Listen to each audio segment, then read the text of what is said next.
నమస్తే ఫ్రెండ్స్. ఈరోజు current affairs చూద్దాం. శాంతికి సిద్ధం, యురేనియం నిల్వలను వదులుకునేందుకు ఇరాన్ అంగీకారం, అమెరికాతో దాదాపు ఖాయమైన ఒప్పందం. ఏపీ నుంచే సినిమాలకు 70% ఆదాయం, రాష్ట్రంలోనూ చిత్రీకరణలు చేపట్టి ఉపాధి కల్పించాలి, నటుడు బాలకృష్ణ విజ్ఞప్తి. ఆహార భద్రతకు అసలు పరీక్ష, విభజన ఒప్పందం గడువు ముగిసినా రాష్ట్రంలో సిద్ధం కాని ప్రయోగశాలలు, ఏపీ నమూనాలను తిరస్కరిస్తున్న తెలంగాణ ఫుడ్ ల్యాబొరేటరీ. నత్తల వేటలో 10 మంది జలసమాధి, కర్ణాటకలో ఘోరం, మృతులంతా రక్త సంబంధీకులే. హైస్కూల్ ప్లస్ సమస్యలు ఫుల్, 1100 మందికి పైగా అధ్యాపకుల పోస్టులు ఖాళీ, ప్రవేశాలు ఫలితాల్లోనూ కూడా వెనుకబాటే. వాహనాల మిరుమిట్లు, ఎదుటివారికి అగచాట్లు, ఇష్టానుసారం హెడ్లైట్లు అమర్చుతున్న వాహనదారులు. ఇక ఆయుధ భద్రతా సవాళ్లకు సరికొత్త పరిష్కారాలు, భారత సైన్యానికి తెలంగాణ టెక్నాలజీ టీ వర్క్స్తో వెస్ట్రన్ మిలిటరీ కమాండ్ ఒప్పందాలు.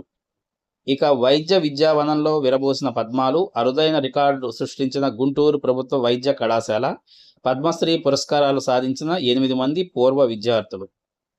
ఇక నిప్పుల కుంపటిలా రాష్ట్రం, ఏపీలోని సీజన్లోనే అత్యధికంగా తూర్పుగోదావరి జిల్లా చిట్యాలలో 48.3 డిగ్రీల ఉష్ణోగ్రత, ఒక్కరోజే వడదెబ్బతో 18 మంది మృత్యువాత. అలాగే ఈ బాణుడి సెగ పౌల్ట్రీ రైతులకు కూడా సోకుతోంది. ఈ సందర్భంగా ఒక్కరోజే 10 లక్షల కోళ్లు మృతి చెందాయి. బంధాలు బంధుత్వాలు ఇక్కడే, అయినా ఆధార్ కావాలంటే కష్టమే. ఏడాదిలో 182 రోజులు ఇండియాలో ఉంటేనే ఇస్తామంటున్న UIDAI, విదేశీ పౌరసత్వం కలిగిన భారతీయులకు ఇబ్బందులు.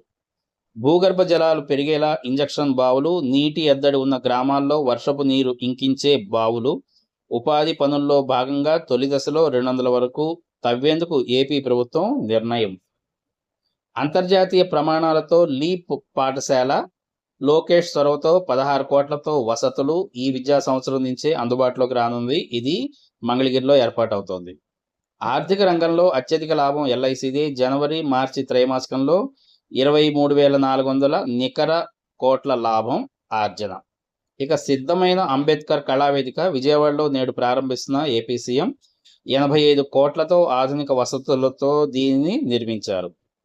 భారత్తో ఘర్షణ పడే ఉద్దేశం లేదు, వాణిజ్య ఒప్పందం ఉభయులకు మేలు అని అమెరికా విదేశాంగ మంత్రి రూబియో వెల్లడించారు. వీసాలపై ఆందోళన వ్యక్తం చేశారు జైశంకర్. పాకిస్తాన్ రైలుపై ఉగ్రదాడి, 24 మంది దుర్మరణం. అత్యవసరమైతే తప్ప ఈ 3 దేశాలు అనగా కాంగో, ఉగాండా, దక్షిణ సూడాన్లకు వెళ్లొద్దని ఎబోలో సందర్భంగా హెచ్చరించారు Indian government. Thank you for watching.